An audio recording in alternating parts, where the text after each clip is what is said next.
जय हिंद साथियों, स्वागत है आपका self study classes with Sumit Jain YouTube channel में। साथियों, स्टार्ट हो चुका है आज का ये सेशन। सभी लोग एक बार वीडियो को लाइक कर देंगे, ठीक है। और जिन भी साथियों ने अभी तक सेल्फ स्टडी क्लासेस का ऐप डाउनलोड नहीं किया है वो सेल्फ स्टडी क्लासेस का ऐप जरूर डाउनलोड कर लेंगे।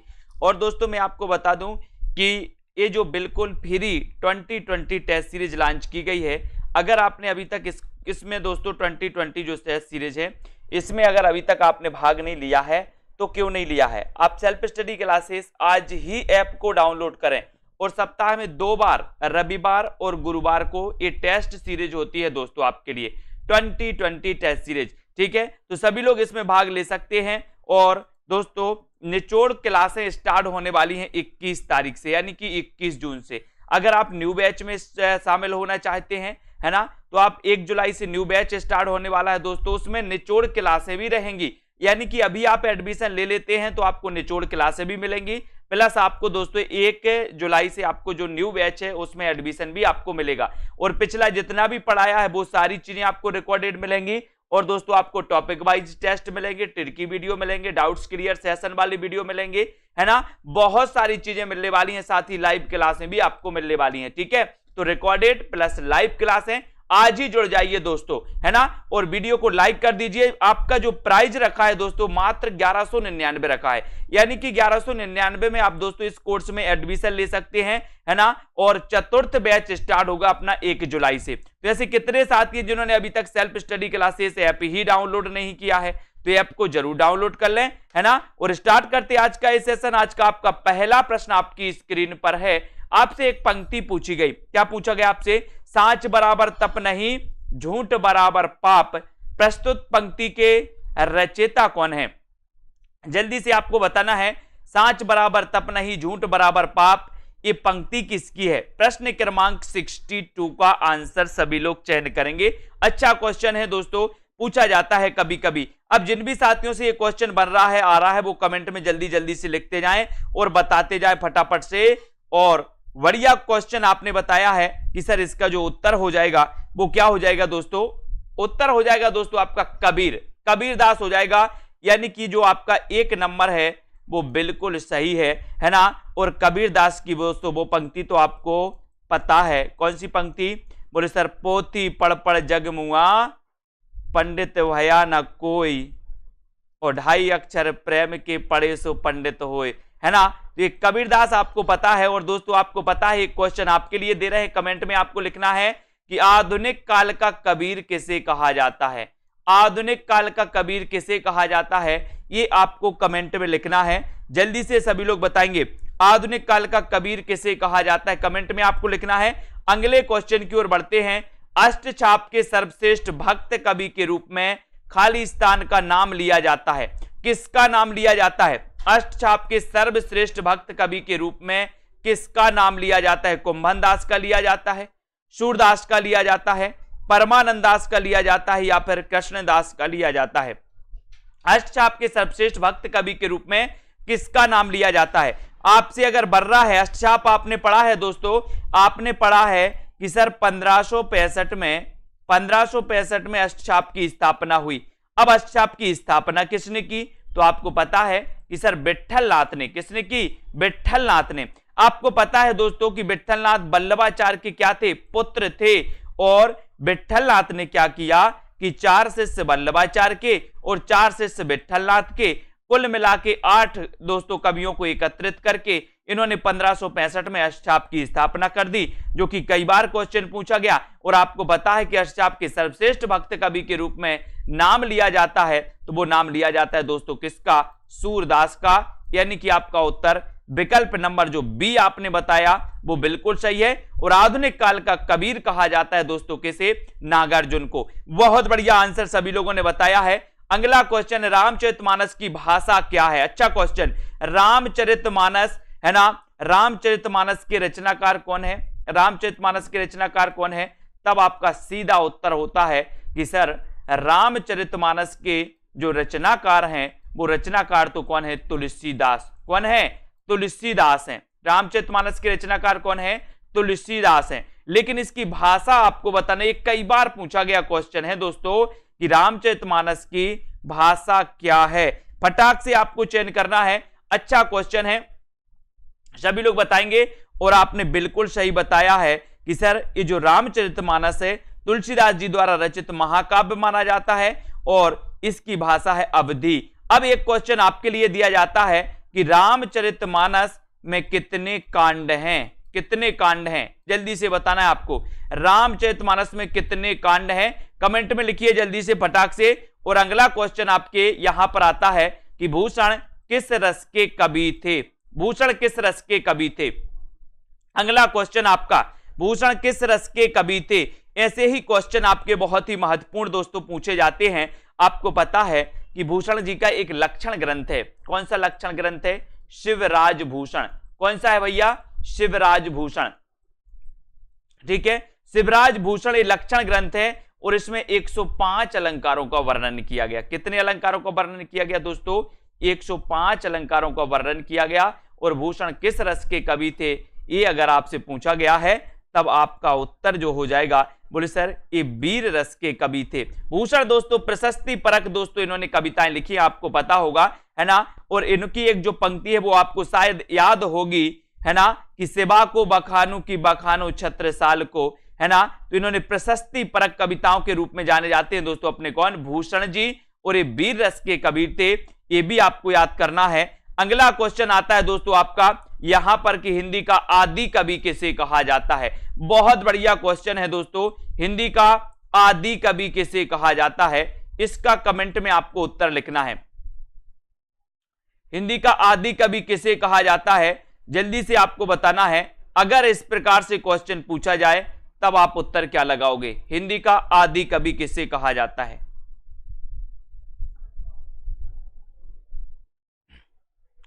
हिंदी का आदि कवि किसे कहा जाता है, अब्दुल रहमान, सरहपा, स्वयंभू या फिर पुष्पदंत।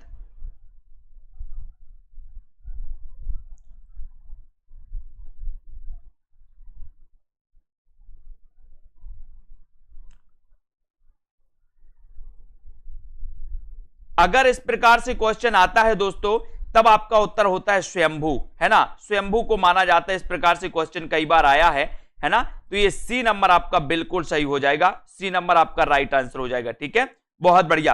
अगले क्वेश्चन की ओर बढ़ते हैं। अगला क्वेश्चन आपको बताना है, आ जाते हैं यहां पर। अगला क्वेश्चन है रामचरितमानस में कितने कांड हैं, रामचरितमानस में कितने कांड हैं, ये आपको बताना है। कितने कांड है रामचरितमानस में।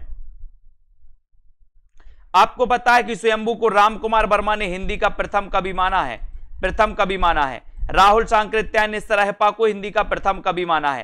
तो अलग अलग विद्वानों में अलग अलग मत हैं, लेकिन उस प्रकार से क्वेश्चन कई बार आया है कि हिंदी का आदि कवि, तो आदि कवि में दोस्तों स्वयंभू आते हैं, है ना।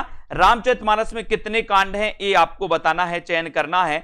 और ये पहले भी मैं आपसे पूछ चुका हूं कि सर रामचरितमानस की अगर बात करते हो तो इसमें जो कांड हैं वो कांड कितने हैं, वो कांड हैं दोस्तों 7। कितने कांड हैं, 7 कांड है रामचरितमानस में। और आपका जो सी नंबर है वो बिल्कुल सही हो जाएगा, सी नंबर आपका राइट आंसर हो जाएगा। अब इसका रचना काल जिसको पता है रचना काल भी बता दो सभी लोग, है ना। और इसके जो कांड है दोस्तों क्रमबद्ध किसको पता है वो भी जल्दी से बता दो, है ना। क्रमबद्ध भी कई बार पूछा जाता है तो इसको आपको याद रखना है। तो रामचरितमानस में कितने कांड हैं, इन कांडों को आपको क्रमबद्ध लिखना है, क्रमबद्ध बताना है। साथ ही दोस्तों इसमें 7 कांड हैं तो आपको पता चल गया, लेकिन आपको ये चीज आपको याद रखना है। अगले क्वेश्चन की ओर बढ़ते हैं। निम्न में से कौन सा एक व्यंग लेखक है, व्यंग लेखक कौन है बताइए, व्यंग लेखक कौन है। श्याम सुंदर दास, विद्यानिवास मिश्र, राहुल सांकृत्यायन या फिर हरिशंकर परसाई। अगर संवत 1631 पूछा जाता है, संवत में आता है तो संवत 1631, है ना, नहीं तो 1574 ईस्वी, ठीक है। ऐसे 1574 ईस्वी या संवत 1631 ये रामचरितमानस का दोस्तों माना जाता है ना। और बहुत सारे लोगों ने बताने का भी प्रयास किया है क्रमबद्ध। और यहां पर आपको कौन सा एक व्यंग लेखक है, तो व्यंग लेखक के बारे में आपको पता है कि सर जो हरिशंकर परसाई हैं, हरिशंकर परसाई, यानी कि आपका जो डी नंबर है हरिशंकर परसाई, ये एक व्यंग लेखक माने जाते हैं। डी नंबर आपका बिल्कुल सही हो जाता है, ठीक है। अगले क्वेश्चन की ओर हम बढ़ते हैं। आपका बंटी रचना की प्रधान समस्या को उजागर करने वाले विकल्प को आपको चुनना है। आपका बंटी आपको पता है दोस्तों, ये जो रचना है ये किसकी है? बोले सर ये जो रचना है ये तो किसकी है? मन्नू भंडारी की। अपन पढ़ते ना, बोले सर आपका बंटी भंडारे में गया है। कहां गया? भंडारे में गया आपका बंटी। तो आपका बंटी एक रचना है और भंडारे में गया है, तो हो जाएगा दोस्तों ये मन्नू भंडारी, है ना। अब आपका बंटी रचना की प्रधान समस्या को उजागर करने वाले विकल्प को हमें चुनना है। तो राजनीतिक समस्या को उजागर किया है, मनोवैज्ञानिक समस्या को उजागर किया है, शिक्षा समस्या को या तलाक से जुड़ी समस्या को दोस्तों इसमें उजागर किया गया है। तो आपका बंटी और आपका बंटी में आपका बिल्कुल सही आंसर हो जाएगा कि सर जो आपका बंटी ये जो दोस्तों रचना है, ये रचना किसकी है? मन्नू भंडारी जी की है। और इसमें तलाक से जुड़ी समस्या, है ना, बाल समस्या को दोस्तों इसमें उठाया गया है, किसमें? आपका बंटी में। ठीक है, बहुत बढ़िया। इनकी दोस्तों एक रचना महाभोज भी आपको पता है, 1 इंच मुस्कान भी आपको पता है। राजेंद्र यादव और दोस्तों किसने? मन्नू भंडारी ने संयुक्त रूप से रचना लिखी थी। कौन सी? 1 इंच मुस्कान। ठीक है, अब यहां पर आते हैं अगले क्वेश्चन। निराला को कैसा कवि माना जाता है? बहुत अच्छा क्वेश्चन। कैसा कवि माना जाता है निराला को? अवसरवादी माना जाता है, क्रांतिकारी माना जाता है, पलायनवादी माना जाता है, या फिर भाग्यवादी माना जाता है? निराला को कैसा कवि माना जाता है? जल्दी से 71 का आंसर आपको चयन करना है। और बहुत बढ़िया क्वेश्चन आया है, निराला को कैसा कवि माना जाता है? जल्दी जल्दी से सभी लोग उत्तर लिखें दोस्तों। क्या हो जाएगा? निराला जी के बारे में जब अपन पढ़ते हैं, बोले सर निराला जी का जन्म तो हुआ था 1997, कुछ विद्वान इनका जन्म 1999 भी मानते हैं। ठीक है, उसके बाद पहले दोस्तों 1897 है ना। और इसके पहले 1889 में कौन आते हैं? जयशंकर प्रसाद। फिर 1897 के बाद 1900 में दोस्तों अपने पंत जी आ जाते हैं। फिर 1900 से अपन चलते दोस्तों 1907 में, तो 1907 में कौन आ जाते दोस्तों? 1907 में महादेवी जी आ जाती हैं, हजारी प्रसाद द्विवेदी आ जाते हैं। तो ये क्रमबद्ध भी आपको पकड़ना है कभी कभी। ठीक है, निराला को क्रांतिकारी कवि कहा जाता है, यानी कि आपका उत्तर चला जाता है विकल्प नंबर बी की तरफ, और बी नंबर आपका बिल्कुल सही हो जाता है।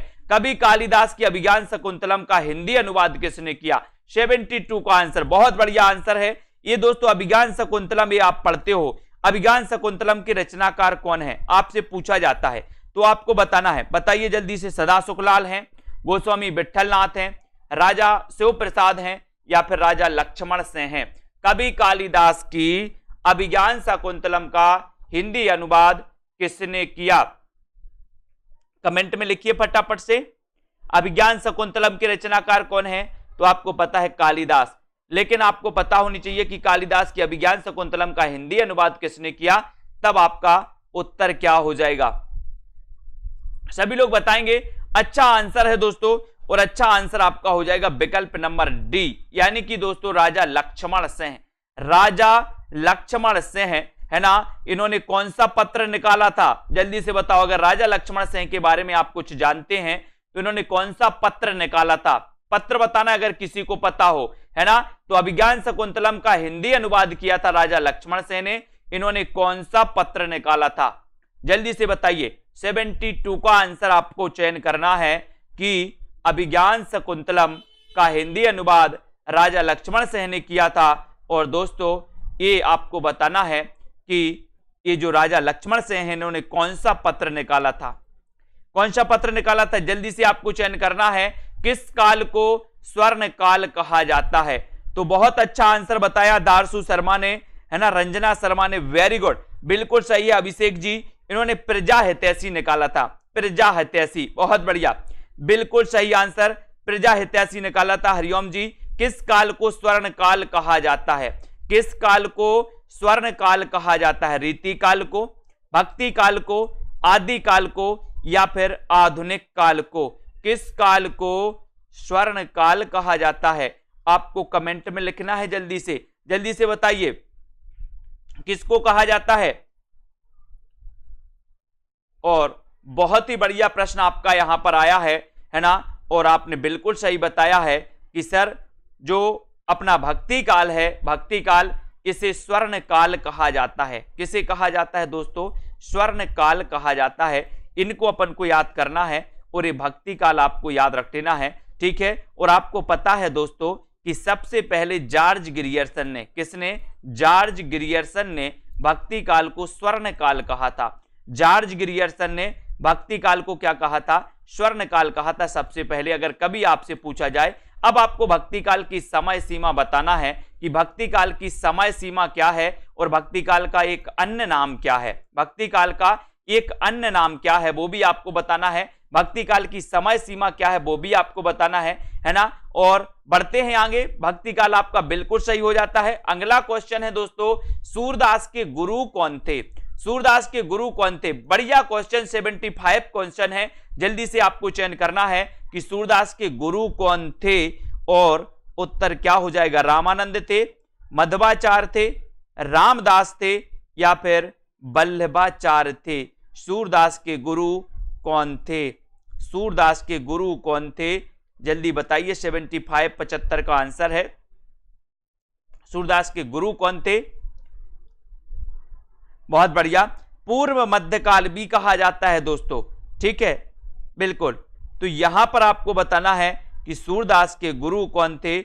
और दोस्तों 1375 से लेकर के संवत 1375 से लेकर के 1700 का जो काल है वो भक्ति काल का काल माना जाता है। और आपको बताना है कि सूरदास के गुरु कौन थे? रामानंद, मध्वाचार्य, रामदास या फिर वल्लभाचार्य? तो यहां पर सूरदास के गुरु आपको बताना था और आपने बिल्कुल सही उत्तर बताया है कि सर सूरदास जी के गुरु थे वल्लभाचार्य। सूरदास दोस्तों अष्टचाप के प्रमुख कवि थे, आपको पता है। इनकी रचनाओं की अगर बात करें तो आप पढ़ते हो दोस्तों कौन सी? सूर सागर पढ़ लेते हो आप, है ना, सूर सारावली आप पढ़ लेते हो, ठीक है, और साहित्य लहरी भी आप पढ़ लेते हो, ठीक है। ये सूरदास जी, ठीक है। सूरदास जी के बारे में अपन को इतना याद रखना, इनके गुरु का नाम था वल्लभाचार्य, ये भी अपन याद रखेंगे। अगला क्वेश्चन देखो, कामायनी किस प्रकार का ग्रंथ है? कामायनी किस प्रकार का ग्रंथ है? कामायनी के बारे में मैंने कई बार आपको बताया है कि सर सबसे पहला तो यही होता है कि इसका रचना काल, ये इसका रचना काल आपको याद रख लेना है, ठीक है। यहां पर आपको याद रख लेना है कि 1900 आपको बताना है कि 1935 आपको याद रखना है, ठीक है। 1935 इसका रचना 35 इसका रचना काल है ना। तो यहां पर कामायनी किस प्रकार का ग्रंथ है, आपसे पूछा गया है। तो बोले सर ये तो एक महाकाव्य है। क्या है कामायनी? एक महाकाव्य है कामायनी, ठीक है। 1935 का ये ग्रंथ है, ये भी अपन को याद रखना है। और दोस्तों इसमें कितने सर्ग हैं? 15 सर्ग हैं, ठीक है। पहला सर्ग कौन सा है? बोले सर चिंता है। अंतिम सर्ग कौन सा है? बोले सर अंतिम सर्ग है आनंद, ठीक है। इसी प्रकार से आपको याद रख लेना है। अगले क्वेश्चन की ओर बढ़ते हैं। अगला क्वेश्चन है, गागर में सागर भरने का कार्य किस कवि ने किया है? गागर में सागर भरने का कार्य किस कवि ने किया है? बिहारी ने, रसखान ने, घनानंद या फिर सूरदास ने? गागर में सागर भरने का जो कार्य किया है वो किसने किया है? सभी लोग बताएंगे।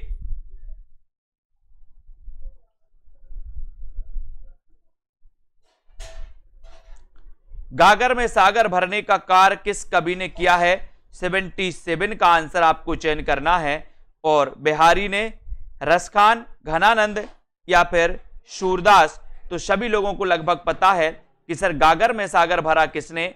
बिहारी ने। और बिहारी की अगर बात करें तो बिहारी सतसई इनका ग्रंथ है ना। और ये जो बिहारी सतसई है मुक्तक काव्य है दोस्तों। कौन सा काव्य है? काव्य रूप अगर बिहारी सतसई का कभी पूछा जाए तो बिहारी सतसई का काव्य रूप मुक्तक काव्य माना जाता है ना। अब बिहारी का अगर कभी आपसे पूछा जाए कि ये किस काव्य धारा के कवि हैं तो आपको पता होनी चाहिए कि बिहारी रीति सिद्ध काव्य धारा के कवि हैं। और ये भी आपको पता होनी चाहिए कि दोस्तों रामचरितमानस के बाद सर्वाधिक अगर किसी की टीकाएं लिखी गई तो वो दोस्तों बिहारी सतसई है। कौन सी है? बिहारी सतसई। सबसे ज्यादा दोस्तों इसी की टीकाएं लिखी गई है रामचरितमानस के बाद, है ना। अगला क्वेश्चन देख लेते हैं। महाभोज रचना की प्रधान समस्या को उजागर करने वाले विकल्प को चुनिए। बहुत बढ़िया। अभी तक अपन ने आपका बंटी पढ़ा था कि आपका बंटी की समस्या को दोस्तों उजागर करने वाले विकल्प को चुनना था, है ना, वो अपन ने पढ़ लिया। अब महाभोज रचना की प्रधान समस्या को उजागर करने वाले विकल्प को अपन को चुनना है। 78 का आंसर आपको बताना है, तब आपका उत्तर क्या हो जाएगा? यहां पर भ्रष्टाचार की समस्या, नारी समस्या, राजनीतिक समस्या या फिर मनोवैज्ञानिक समस्या को लेकर के। तो महाभोज रचना की प्रधान समस्या को उजागर करने वाले विकल्प कौन सा है, आपको पता होनी चाहिए। और सभी लोगों ने उत्तर चयन किया है। बहुत सारे लोग बता रहे हैं कि सर जो महाभोज है ये राजनीतिक समस्या को लेकर के लिखा गया है ना। और आपको पता है कि राजनीति में आजकल दोस्तों महाभोज मचा हुआ है, कुर्सी की दौड़ चालू है, कुर्सी की दौड़ चालू है। बोले सर महाभोज है तो महाभोज से याद रख लेना, बोले राजनीति में महाभोज है तो राजनीति से राजनीतिक समस्या, आपका बिल्कुल सही हो जाएगा। ठीक है, अगला क्वेश्चन देखो, वापसी किस विधा में रचित है? वापसी दोस्तों इस आपको पता है कि ये जो रचना है ये ऊषा प्रियंवदा की है। किसकी है? ऊषा प्रियंवदा। ठीक है, लेकिन इसका जो काव्य रूप है, काव्य रूप क्या है, मतलब दोस्तों इसकी विधा क्या है? विधा आपको बताना है। उत्तर बताइए, वापसी किस विधा में रचित है? सभी लोग आंसर बताएंगे, उत्तर क्या हो जाएगा?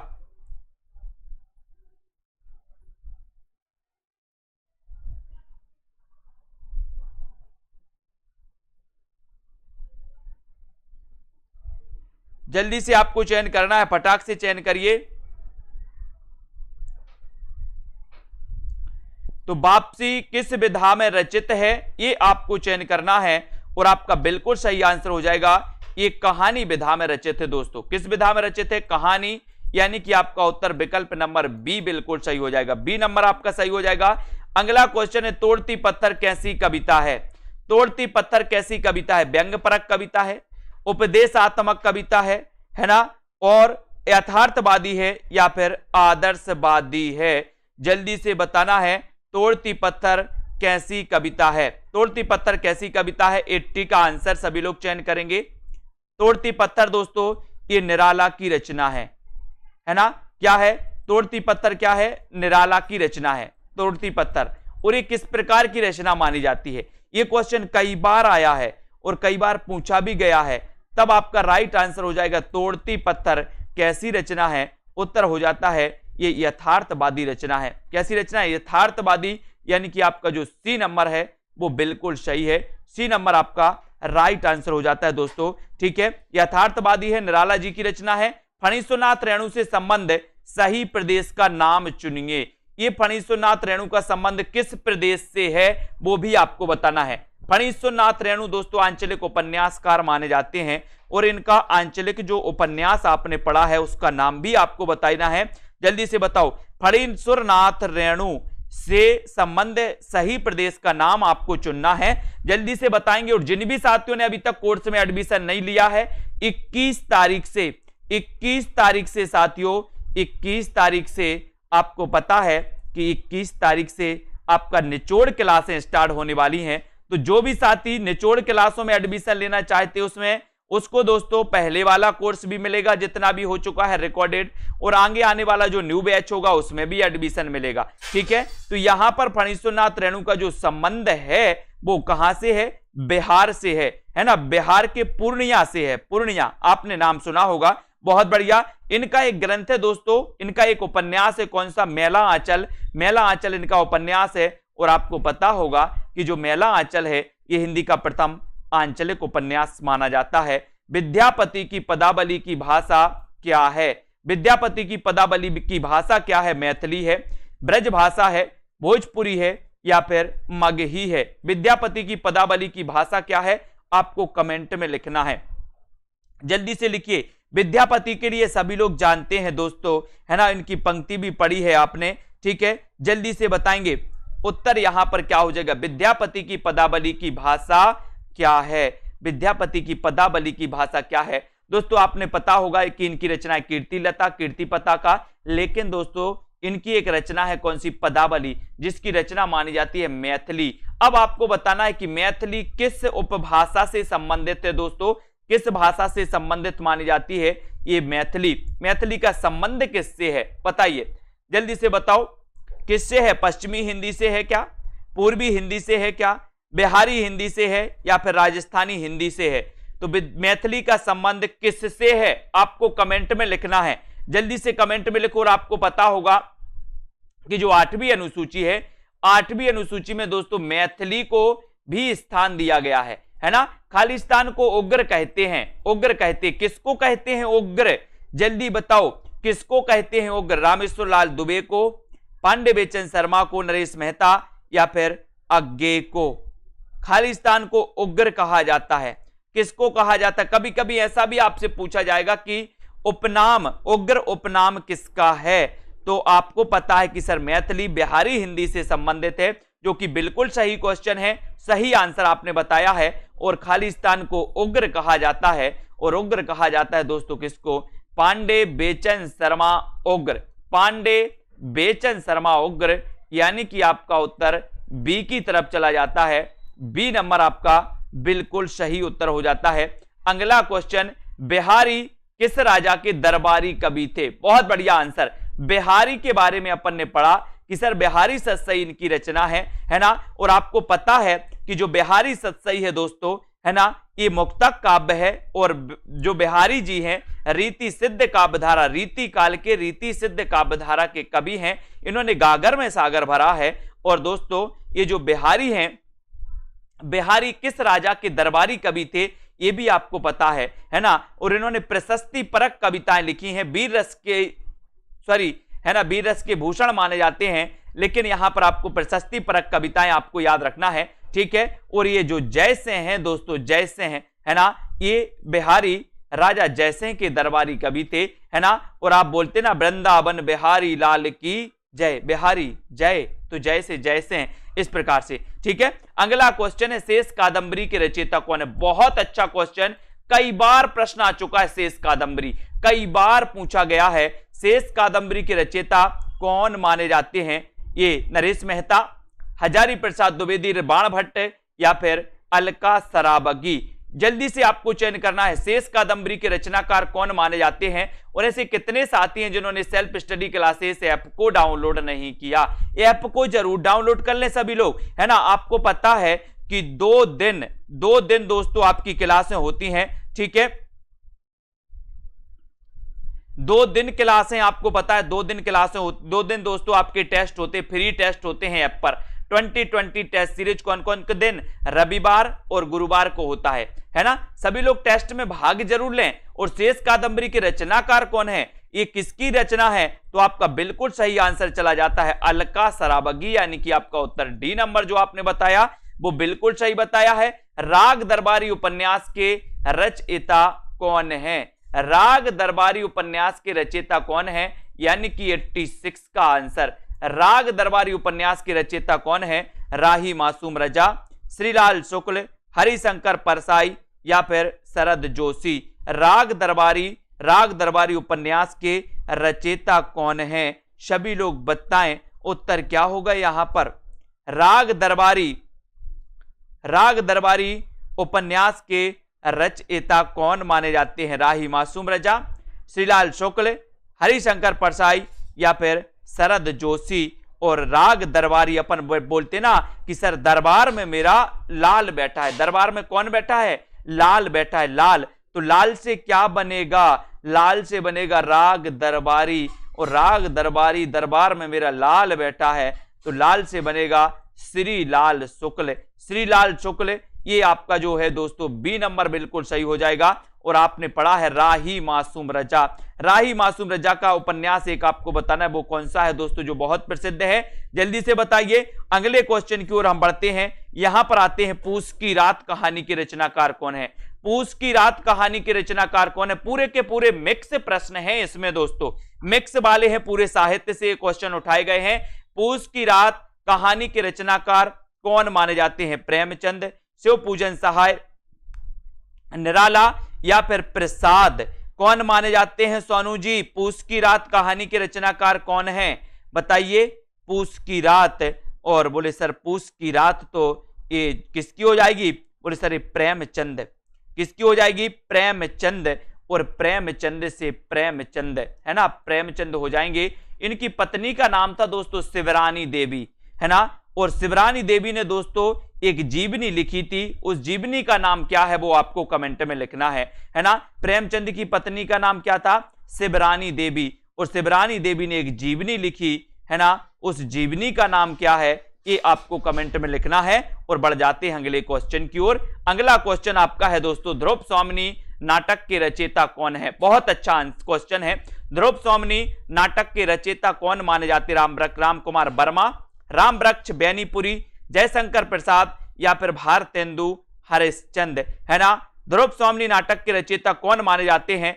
ओल्ड में दोस्तों अपन 1000 प्रश्नों की जो है श्रृंखला पढ़ चुके हैं, वही श्रृंखला अपन फिर से एक बार चालू करेंगे। उसी श्रृंखला को जल्द ही वो श्रृंखला चालू होगी। आप लोग इसी प्रकार से बने रहें। टॉप 1000 क्वेश्चनों की वो श्रृंखला चालू करेंगे। आपके एग्जाम तक वो श्रृंखला पूरी भी हो जाएगी। ध्रुव स्वामिनी के रचयिता कौन माने जाते? आपसे पूछा ही गया है तो आपने बताया है कि सर ध्रुव स्वामिनी के रचयिता है जयशंकर प्रसाद, है ना। इनका दोस्तों प्रथम जो नाटक माना जाता है वो कौन सा माना जाता है? बोले सर सज्जन लगा दो। सज्जन इनका दोस्तों नाटक है, ठीक है। फिर आपसे पूछा जाता है 1910 का ये नाटक माना जाता है सज्जन। फिर आपसे पूछा जाता है कि इनका प्रथम ऐतिहासिक नाटक कौन सा है? तो आप लगाते हो राजश्री। राजश्री दोस्तों, और राजश्री कितने में बिकता है? बोले सर 15 में, तो 1915 इसका रचना काल है राजश्री का, है ना। सज्जन इनकी दोस्तों, सज्जन इनका प्रथम नाटक है। राजश्री इनका प्रथम ऐतिहासिक नाटक है। कामना नाटक भी है दोस्तों, जिसके आधार पर इन्होंने कामायनी महाकाव्य लिखा था, ठीक है। तो ये जयशंकर प्रसाद आपको याद रखते ना, 1889 में इनका जन्म हुआ था। जयशंकर प्रसाद का इनका उपनाम क्या था? कभी कभी पूछा जाता है, तो आपको बताना है दोस्तों क्या उपनाम था। बोले सर कलाधर। क्या उपनाम था? कलाधर। बहुत बढ़िया आंसर। अगला क्वेश्चन, आत्मनिर्भरता निबंध के रचनाकार कौन है? आत्मनिर्भरता निबंध के रचनाकार कौन है? महावीर प्रसाद द्विवेदी, बालकृष्ण भट्ट, रामचंद्र शुक्ल या फिर अजित कुमार। आत्मनिर्भरता निबंध के रचनाकार कौन माने जाते हैं? आत्मनिर्भरता निबंध के रचनाकार कौन माने जाते हैं? जल्दी से लिखिए, बहुत अच्छा क्वेश्चन है। कौन है? जल्दी से बताओ, कौन माने जाते हैं? आत्मनिर्भरता निबंध के रचनाकार कौन माने जाते हैं? कमेंट में आपको सीधे सीधे लिखना है। और बहुत सारे लोग बता रहे हैं। कौन कौन बता रहे हैं देखते हैं। आत्मनिर्भरता कौन कौन है? आत्मनिर्भर महावीर प्रसाद द्विवेदी, बालकृष्ण भट्ट, रामचंद्र शुक्ल या फिर अजित कुमार। देखते हैं कौन कौन का आंसर सही आ रहा है। और यहां पर बहुत सारे लोगों ने गलत कर दिया। मैंने आपसे कई बार आपको बताया भी है कि सर हम बालों में आत्मनिर्भर हैं, हम किसी के बाल तो नहीं लेते। बोले सर इसके बाल हैं बहुत सारे और हमारी निकल आई चांद, तो हम किसी के बाल तो नहीं लेते। बोले सर हम बालों में क्या है? आत्मनिर्भर हैं। बालों में आत्मनिर्भर हो तो आप लोग की नहीं हो, ऐसा तो नहीं कि पड़ोसी को लेकर आ जाते हो। कौन कौन नहीं है बता दो जरा। आत्मनिर्भर हैं बोले सर हम बालों में, है ना। तो ये सिर के जो आपके बाल हैं ना, बाल से बालकृष्ण भट्ट बनेंगे। और बालकृष्ण भट्ट आपको पता होगा इनका जन्म हुआ था 1844 में, ठीक है, बालकृष्ण भट्ट का। और बालकृष्ण भट्ट आपको पता है दोस्तों कि ये भारतेंदु युग के श्रेष्ठ निबंधकार माने जाते हैं और भारतेंदु मंडल के सबसे वरिष्ठ दोस्तों लेखक भी माने जाते हैं। कौन? बालकृष्ण भट्ट, है ना। तो ये बी आपका बालकृष्ण भट्ट बिल्कुल सही हो जाएगा। 1844 में इनका जन्म हुआ था, 1850 में हुआ था भारतेंदु हरिश्चंद्र का जन्म, है ना। अगला क्वेश्चन आता है दोस्तों यहां पर, गंगा छवि वर्णन कविता के रचनाकार कौन है? गंगा छवि वर्णन दोस्तों कविता के रचनाकार कौन है? जयशंकर प्रसाद, है ना, और मैथिलीशरण गुप्त, भारतेंदु हरिश्चंद्र या फिर हरिऔध। गंगा छवि वर्णन कविता की रचना, गंगा की छवि बताइए, गंगा छवि वर्णन के रचनाकार कौन माने जाते हैं? प्रश्न क्रमांक आपका 90 है ना। 90 का आंसर बताना है। उत्तर आपका क्या होता है बताइए। सभी लोग लाइक जरूर करें दोस्तों। जिन भी साथियों ने अभी तक self study classes app download नहीं किया, आपको मस्ती से पढ़ाया जाता है, ट्रिक से पढ़ाया जाता है और ऐसी ट्रिक आपको दी जाती है जो शायद ही आप कभी भूल पाओ, है ना। यहां गंगा छवि वर्णन अगर आपसे पूछा गया तब आपका उत्तर हो जाता है दोस्तों गंगा छवि वर्णन। बोले गंगा की छवि का वर्णन दोस्तों कहां पर? अमेरिका में होगा क्या? बोले सर अमेरिका में गंगा है ही नहीं, गंगा तो बोले सर भारत में है, तो गंगा की छवि का वर्णन भी कहां होगा? भारत में होगा। यानी कि आपका उत्तर सी नंबर जो भारतेंदु हरिश्चंद्र है वो बिल्कुल सही है। भारतेंदु हरिश्चंद्र आपका गंगा छवि वर्णन बिल्कुल सही आंसर हो जाएगा और सी नंबर आपका बिल्कुल सही हो जाएगा। C number right answer. अगला क्वेश्चन आता है, भिक्षुक कविता के रचयिता कौन है? भिक्षुक कविता के रचयिता कौन है? प्रसाद हैं, पंत हैं, महादेवी वर्मा है या फिर निराला है? भिक्षुक कविता के रचयिता कौन माने जाते हैं? भिक्षुक कविता के रचयिता कौन माने जाते हैं?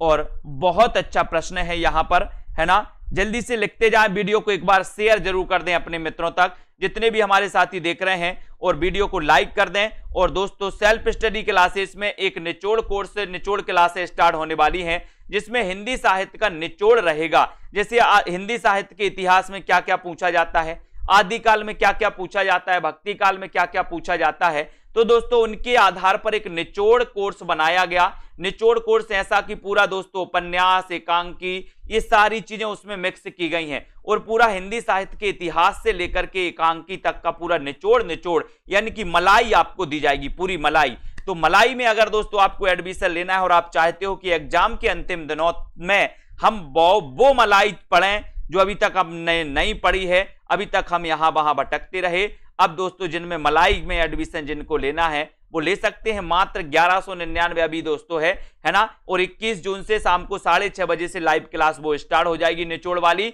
और भिक्षुक कविता के जो रचयिता माने जाते हैं, सभी लोगों ने बताया है कि सर ये रचना किसकी है? निराला, निराला जी, यानी कि दोस्तों आपका जो डी नंबर है निराला, बिल्कुल सही हो जाएगा। ये बिल्कुल निराले कवि थे दोस्तों। छायावाद में अगर किसी का सबसे ज्यादा विरोध हुआ है तो वो निराला है। बोले दुखी जीवन की कथा रही, क्या कहें आज जो नहीं कही, ये निराला है जी दोस्तों। सरोज स्मृति इन्होंने लिखा, हिंदी संसार का सबसे शोक गीत माना जाता है सरोज स्मृति, और सबसे ज्यादा विरोध निराला का हुआ। लेकिन छायावाद का सबसे ज्यादा विरोध अगर किसी ने किया है तो वो विरोध किया है महादेवी वर्मा ने, है ना। और महादेवी वर्मा आपको पता है रहस्यवाद से प्रभावित हैं। जल्दी से एक क्वेश्चन आपको बताना कि महादेवी वर्मा की वो रचना कौन सी है जो दोस्तों बौद्ध धर्म से प्रभावित है? वो रचना कौन सी है जो बौद्ध धर्म से प्रभावित है? ईदगाह कहानी के रचनाकार कौन है? इतना अच्छा क्वेश्चन आपके लिए दिया गया है ना। ईदगाह कहानी के बताना है, जल्दी से सभी लोग बताएंगे बिल्कुल। ईदगाह कहानी के रचनाकार कौन है? ईदगाह कहानी के रचनाकार कौन है? 92 का आंसर सभी लोग बताएंगे, है ना। बताओ ईदगाह कहानी के रचनाकार कौन है ना। और जिन्होंने पहले कोर्स में एडमिशन लिया है उनको अलग से कुछ करने की जरूरत नहीं है, उनको निचोड़ क्लासें मिलेंगी, उनको कहीं कोई कोर्स लेने की जरूरत नहीं है, उनको भी निचोड़ क्लासें मिलेंगी, है ना। और इसी प्रकार से अध्ययन करना है। ईदगाह कहानी, ईदगाह कहानी के रचनाकार कौन है? बोले सर ये जो ईदगाह कहानी है ये किसकी है? अज्ञे की प्रसाद जैनेन्द्र किसकी है? बोले सर ये तो है किसकी? प्रेमचंद की। किसकी है? प्रेमचंद, है ना। ये प्रेमचंद आ गए दोस्तों, है ना। ये आपको याद रखना है। इन्हें क्या कहा जाता है? बोले सर इन्हें कलम का सिपाही कहा जाता है। किसको? प्रेमचंद को कलम का सिपाही कहा जाता है। और कलम का सिपाही नाम से आपको पता होगा दोस्तों, इनके पुत्र थे कौन? अमृत राय। इनके पुत्र कौन थे प्रेमचंद के? अमृत राय। और अमृत राय ने आपको पता है कि कलम का सिपाही नाम से एक जीवनी लिखी थी, जो आपको पता है। लेकिन आपको बताना है कि कलम का मजदूर नाम से जो जीवनी लिखी थी वो किसने लिखी थी? जल्दी से बताओ। ईदगाह कहानी तो आपको लगभग पता है, लेकिन कलम का मजदूर जो दोस्तों जीवनी लिखी है वो किसने लिखी है? वीरों का कैसा हो बसंत कविता के रचयिता कौन है? वीरों का कैसा हो बसंत, इस कविता की रचना किसने की है? ये भी आपको चयन करना है। तो जल्दी से लाइक जरूर करना, और दोस्तों अपने मित्रों तक इसी प्रकार बने रहना है। वीरों का कैसा हो बसंत कविता के जो रचनाकार हैं वो कौन है, वो आपको बताना है।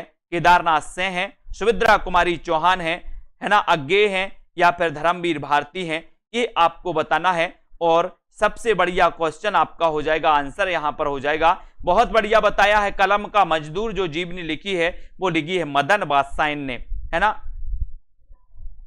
सभी लोग बताना है। और इसी प्रकार से आपको याद रखेंगे मदन गोपाल, है ना, मदन गोपाल ने, है ना। अब यहां पर आपको पता होना, वीरों का कैसा हो बसंत, वीरों का बस कैसा हो बसंत, सुभद्रा कुमारी चौहान, है ना। बोले खूब लड़ी मर्दानी बहतो झांसी वाली रानी थी, है ना।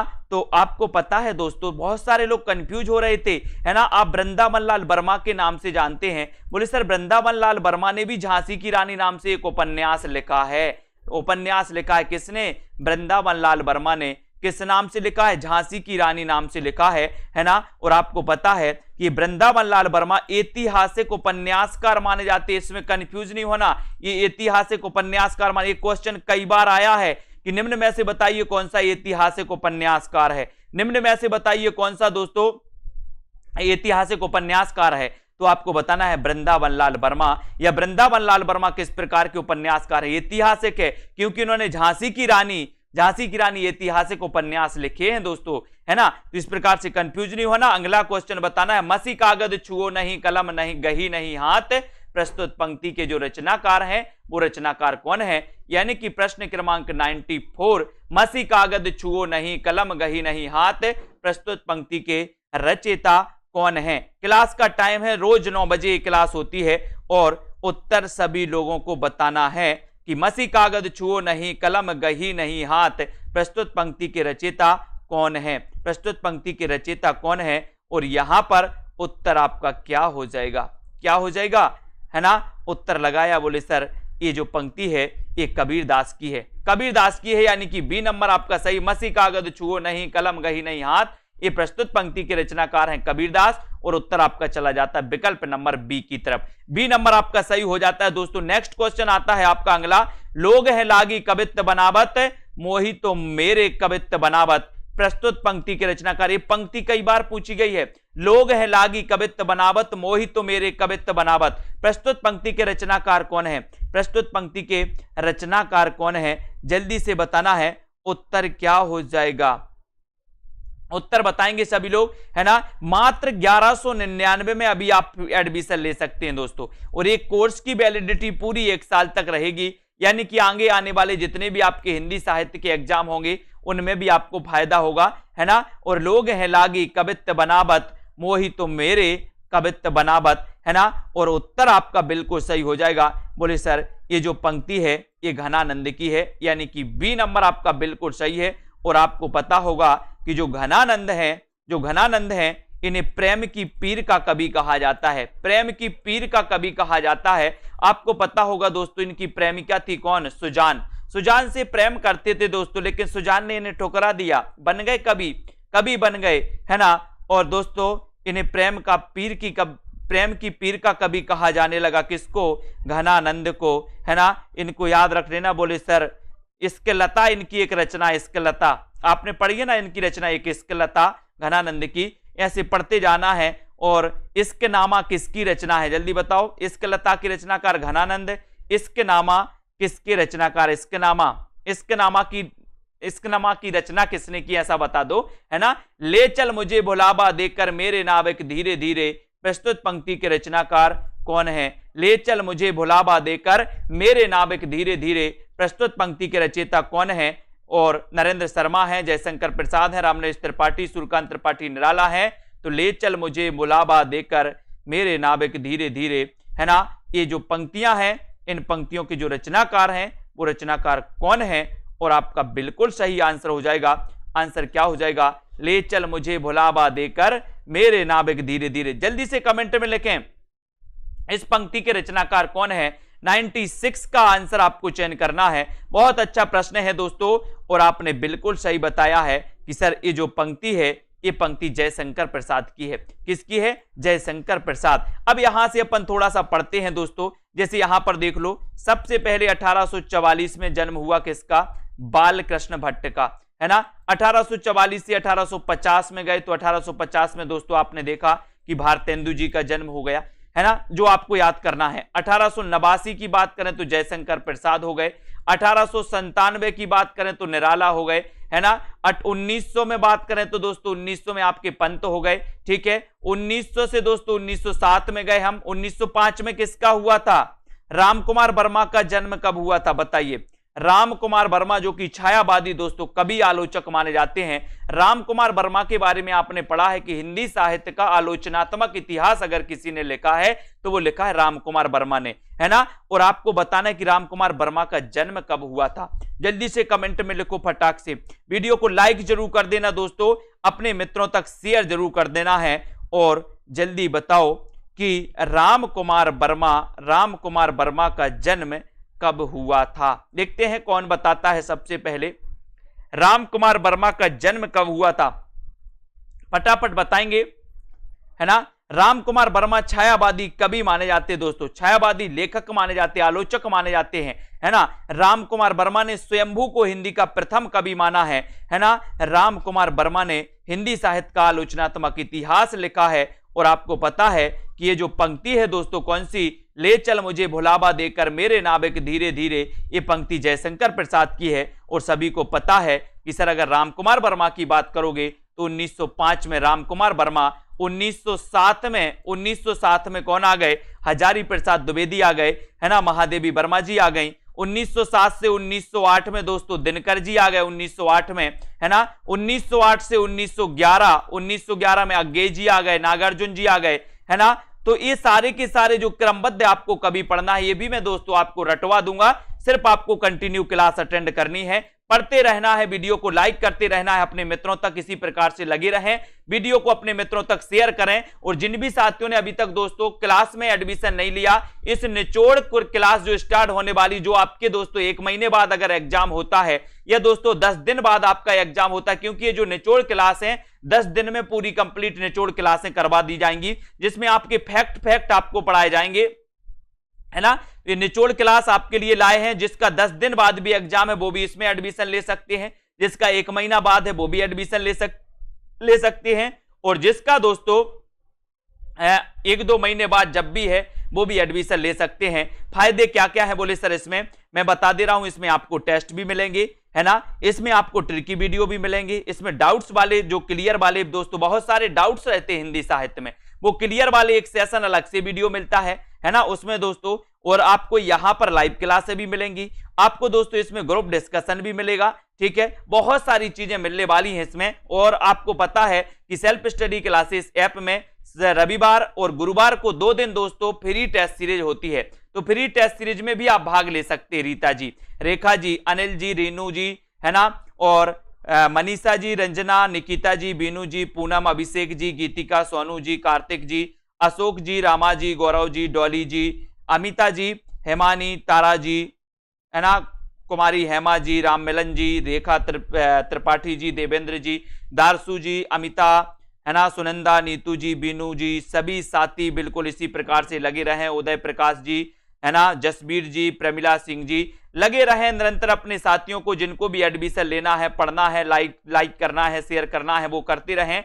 इससे जो अपना सेल्फ स्टडी क्लासेस परिवार है इसको बढ़ाते रहें दोस्तों, और अध्ययन करते रहें इसी प्रकार से, ठीक है। राम मूरत जी बहुत बढ़िया, है ना, और बीनू जी, अर्शदीप जी, हाँ मैंने दोस्तों ये भारतेंदु मंडल के कवि भी आपको याद करवाए थे 1850 के बाद, 55, 56, 58, है ना, 65 में, ये सारे के सारे कवियों को भी मैंने याद करवा दिया था। बेबी अपने छूट गए इसी क्रम में, ठीक है, बहुत बढ़िया, इसी प्रकार से जुड़े रहें, है ना। मयंक जी वेरी गुड, राम मूरत जी, तरण जी, राधिका, रामा जी, बीनू, आशा जी, पुष्पेंद्र जी, आकाश जी वेरी गुड, भरत जी, शिव कुमार जी, अतुल जी बहुत बढ़िया, ठीक है। इस प्रकार से याद रखें, संतोष जी, KM शिवानी, सीमा जी, दारसू जी, ठीक है, अनिल शुक्ला, अर्शदीप, मोनिका, बीनू जी, रचना वेरी गुड, पवित्र जी, हरिनारायण जी, सोनू, KM, रोमा जी, अभिषेक, सभी साथियों को बहुत बहुत धन्यवाद। जुड़े रहें, अपने मित्रों तक जोड़ते रहें, पढ़ते रहें और दोस्तों अध्ययन करते रहें, है ना। जैसे कल संडे है तो कल संडे को दोस्तों आपकी टेस्ट प्रतियोगिता होगी, और टेस्ट प्रतियोगिता सुबह आपका टेस्ट आ जाता है, सुबह आपका टेस्ट आ जाता है। संडे वाली जो टेस्ट प्रतियोगिता होती है संडे, है ना, रविवार और गुरुवार को, उस टेस्ट प्रतियोगिता आपकी दोस्तों ऐप पर पहुंच जाएगी, आप लोग लगा सकते हो। वो टेस्ट प्रतियोगिता सभी के लिए है, यानी कि फ्री है, उसमें आप भाग ले सकते हो, अध्ययन कर सकते हो, ठीक है। तो बहुत बढ़िया, सभी साथियों को धन्यवाद। 1 जुलाई से न्यू बैच भी स्टार्ट होने वाला है, ठीक है, वेरी गुड, बहुत बढ़िया। न्यू बैच 1 जुलाई से और निचोड़ क्लास 21 जून से स्टार्ट होने वाली हैं। जो भी हमारे साथी पहले से जुड़े हैं, पहले से उन्होंने कोर्स में लिया है, उनको बिल्कुल भी कहीं कोर्स लेने की जरूरत नहीं है, उनको निचोड़ क्लासें भी मिलेंगी, है ना, बहुत बढ़िया। धन्यवाद सभी साथी, जय